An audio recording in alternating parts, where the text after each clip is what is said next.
America is sleeping. We've been sleeping for 30 years, spending money we don't have, borrowing from countries we don't trust. The danger is everybody knows how to spend, but no one knows how to count. And we can see that with the way they're putting together the numbers. Why is the numbers a problem? Because they're controlled by politicians. We don't have an independent system for the budget process, for fiscal policy. Because you can't trust the numbers coming out of Congress or coming out of the administration. Why? These people want their jobs. And if they can make the numbers slant to what the administration wants or what Congress wants to see, they're going to do it.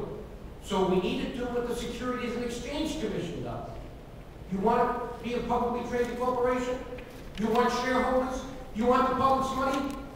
You better have the right kind of accounting system. It's called Generally Accepted Accounting Principles, otherwise known as GAAP, G-A-A-P, otherwise known as the accrual system of accounting, versus what? The cash basis. What is the cash basis? That's what you use when you prepare your check register and your reconciliation. When you write a check, it's an expense. When you deposit income, it's income.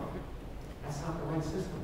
The system that measures economic reality is the accrual basis. We have not used that system in the budget process of the United States of America.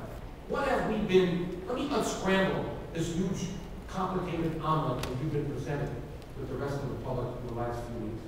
Number one, the CR. What is that? It's a continuing resolution. Why do you need a CR?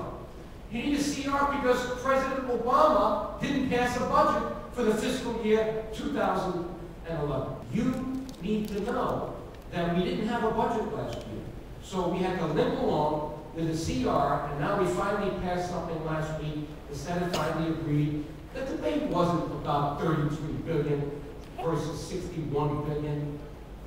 That's peanuts. Do you know what the deficit that Obama projects for this fiscal year, September 30th, 2011? Anyone know? It's $1,650 billion. I said trillion with a T. What is 33 billion or 60 billion? And that's what they were trying to get the public's attention on. And the president wanted to focus on those numbers. He doesn't want to focus on the fact that last year we had a budget deficit, fiscal year 2010, $1,300 billion. This year, $1,650 billion. And we see trillion-dollar deficits on and on. So that if you use Obama's numbers, he's saying that by 2017, the national debt bonded is $20 trillion. You know what the interest was this year? Let's go back to the cash basis. What did we pay out in interest this year from a budget of spending $3,700 billion, $200 billion for interest? We never had it so low. Now, why am I telling you that? Do you remember Jimmy Carter? Remember the word stagflation? You know what that means? It means inflation with a stagnant economy.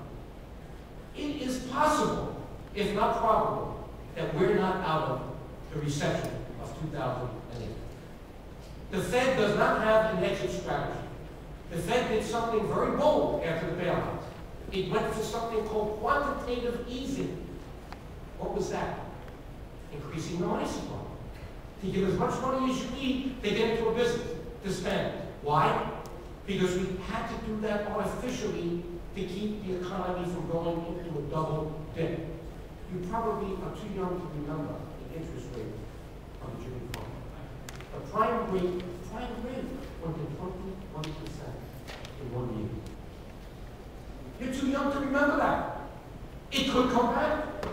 God forbid it comes back with the debt that we have. And the amount of money we still have to borrow, we are definitely bankrupt. I believe we're bankrupt right now, if you use the right numbers.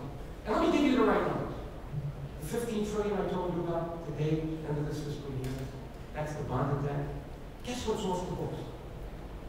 $8 trillion in Social Security. It's not on the books. Certainly not funded. Worse than that, Medicare. Parts A, Parts B, Parts D. Hold on to your seats. Same actuaries say that we now, if we were a publicly traded corporation, Securities Exchange Commission accounting, the way General Motors does, General Electric, to protect shareholders, that's what it stands for. The number's 37 trillion. Add 37 trillion to 8 trillion, you have 45 trillion. Add 15 trillion that we know we bonded, that we pay interest on at least 12%, 60% of that, you have $60 trillion, 4 times the gross domestic product, GDP, of the United States of America.